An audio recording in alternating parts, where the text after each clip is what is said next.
Okay, so by now we've all played the Real Racing 3 F1 2022 update at Suzuka, and I have to say it is the biggest pile of dog shit I've ever seen. Like, we all sat and waited for almost the entire F1 season, to the point where Max has already won the championship in Suzuka. And literally, when the update came, it's just the 2019 F1 events rebranded with the brand new F1 cars, new liveries and stuff. Like, literally, the pictures they used in the upgrade menus are exactly the same as the ones they used in 2019. And like, I mean, I know that it is EA, and like, just take a perfect example with FIFA. All they do is update a couple of stats here and there, change the kits, and then bam, rebranded. I literally have a copy of FIFA 15 for my PS Vita, and on the cover it says only kits and rosters updated. So I mean, I get that EA are lazy, but this is mobile gaming. This is a gaming world that looks like it's starting to get the respect it deserves, and it's starting to pop off. I mean, in the shooter range, we have COD, we have Fortnite, Apex, PUBG, Rainbow Six is in the works, so is Warzone Mobile. And now, just because the racing side is not as competitive as the shooter side, because I mean, realistically, Real Racing 3 is, in my opinion, the best racing game you're gonna get on mobile. The Fire Monkeys and EA think that they're able to just chill, kick their feet up, and just relax and be like, oh, we got this, it's nothing. I mean, it's so dumb. Like, it's crap. I don't understand why you would sit and code something, right, and use it for 2 years only to then get rid of it. I, for one, quite like the track-specific upgrade tree. I mean, look at my RB16B. I chucked the Monster spec on that bad boy. Max is upgraded all the way to the max. Christian's also upgraded quite a lot, and I'm able to hit 378 kilometers an hour. What am I going to do with all of that top-end speed at Monaco? You barely hit 8th gear there, and when you do, you probably immediately have to hit the brakes and slow down. Whereas if I'm at Spa, going from the source all the way to Lake Com, I want all the top end that I can get in the world, because you need it on the super long straights. If I'm at Singapore or Monaco, all these very short, super tight tracks, you don't need that top speed. But now, Fire Monkeys and EA are like, yeah, you just upgrade every single part for everything. I mean, I was doing the event thing with the Williams, and I'm able to do 388 kilometers an hour. How does that even make sense? What am I going to do with that speed at Monaco? Like, I liked how you could take the Monza or Spa spec and upgrade your team principal, and you could get a crazy VMAX and like be a bullet in a straight line. And I understand, yes, technically you could still do it now, but I kind of preferred that layer of shine. Like, it made it a little bit more realistic, in my opinion, where you have a specific track that you want to upgrade a specific thing for. So like with Spa, you want to have more VMAX, but in Monaco you might want to have more braking performance, more grip, so you're able to turn in a little bit stronger. That's what I want. I mean, hell, you can't even pick your own driver. Like, it's going to decide your fate for you. And if you want to change it, guess what? It costs gold which you have to buy, because EA love money. I mean, it's so crap. And the best part is, when you do change, the only thing that changes is the livery and the helmet, and it costs gold. Like, fine, you could say that upgrading your driver and the team principal also cost gold, and it probably got expensive towards the end of it, but I liked it. It just made me feel more in tune. I was able to sit and pick, okay, I'm going to race at Monaco. I want a nice slow circuit. I want a nice slow spec for the car. It's just, it's a detail I didn't even know I wanted, and they added it, and then they sat and took it away from me. I mean, I dropped 2 videos on what I want Real Racing 3 to add. Like and subscribe if you want another one. And in neither of those videos did I say I want them to remove the track-specific upgrade tree, upgrading the drivers, or the team principal. I said we want weather. Speaking of weather, why in the name of all that is holy do we have so many goddamn Porsches? We say weather, they hear Porsche. There's almost enough Porsches, right? I'm not even kidding. You can check. There's almost enough Porsches for you to race one every single week in a year. There are only 2 off. 2 which they'll probably add before the year ends.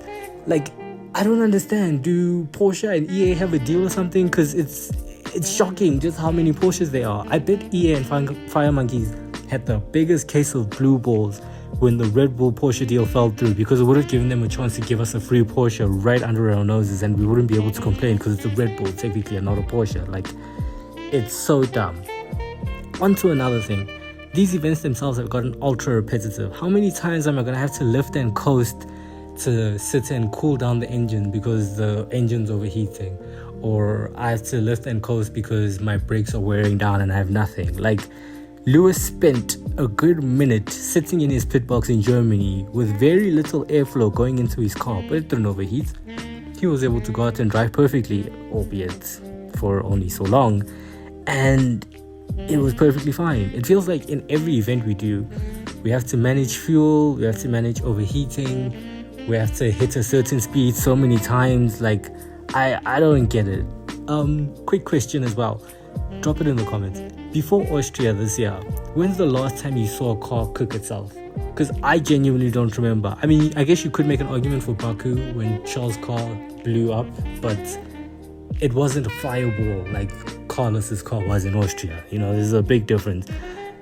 I mean, how many times am I going to have to hit a certain speed limit over and over and over? It's laughable. It's like hit 320 15 times in the next few laps. And it's like, okay, but what for?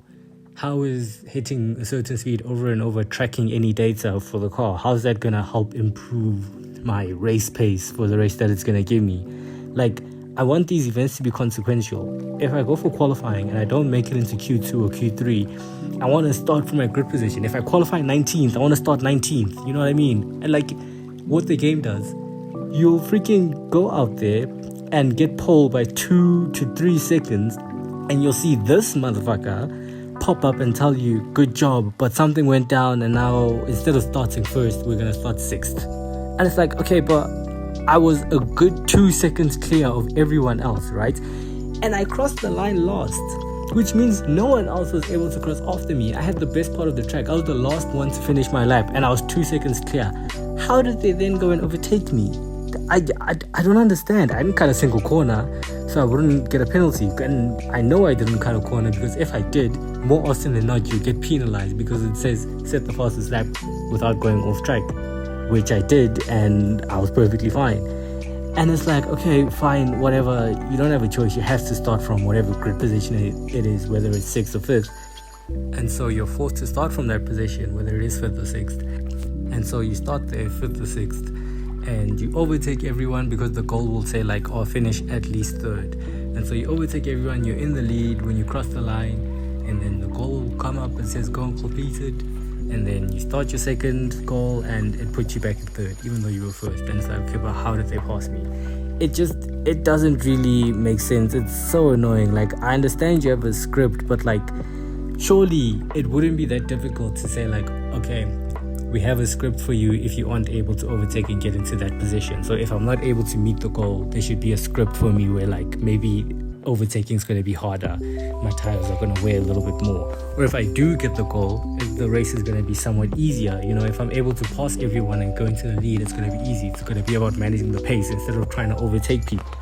That would be so much cooler. Like, I don't really think there should be a retry button in these events. Like, you have to go there knowing like I could mess up, and if I mess up, then it's a long day for me. Another thing I want to add is when you have to do these pit stops in the game and you change onto the hard compound tires or the soft compound tires, the tire markings on the car are still yellow. Like, you can see it. Bro, this isn't 2017 where you can see this where the softs are yellow. Like, you can't tell me it's going to be that difficult to change the stripe around the wheel between red, white and yellow. It's 3 colors. That's all they have to do.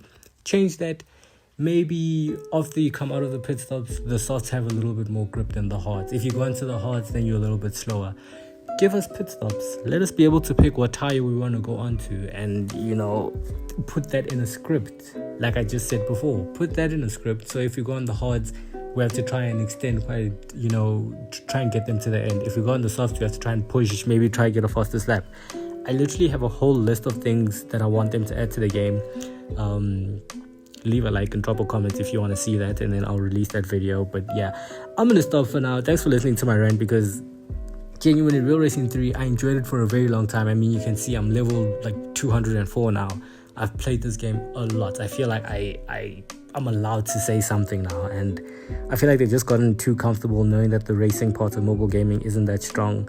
But I wish like they make an Assetto Corsa mobile for something so that Real Racing 3 can really, you know, get the fire lit under its bum. But yeah, hope you guys enjoyed the video. Like and subscribe. Peace.